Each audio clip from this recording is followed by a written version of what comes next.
سوال یہ ہے کہ میت کی قبر یا ڈولی پر جو پھول ڈالے جاتے ہیں اس کے بارے میں کیا احکامات ہیں، اس کا کیا مقصد ہوتا ہے، یہ کیوں ڈالے جاتے ہیں؟ جی ہاں پیارے دوستو، اگر کسی بھائی نے میت کے اوپر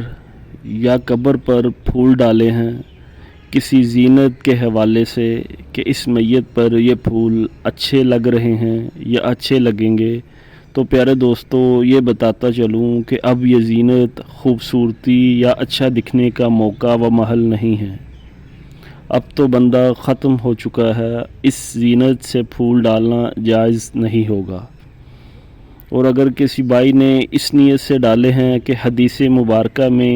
تر چیز کسی مسلمان کی قبر پر رکھنے کا ثبوت موجود ہے،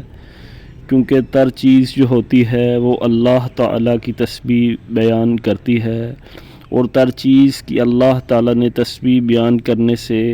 میت کو سکون اور انسیت حاصل ہوتا ہے۔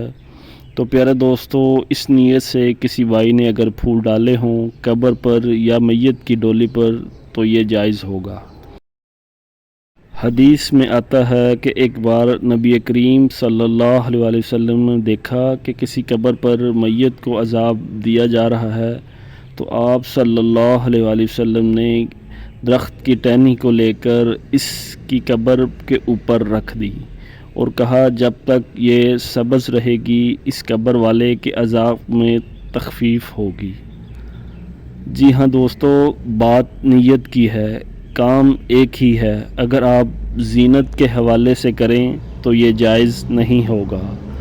اور اگر آپ نیت کر کے کریں اللہ تعالیٰ کے ذکر کے ذریعے میت کو انسیت پہنچانے کی تو یہ جائز ہوگا۔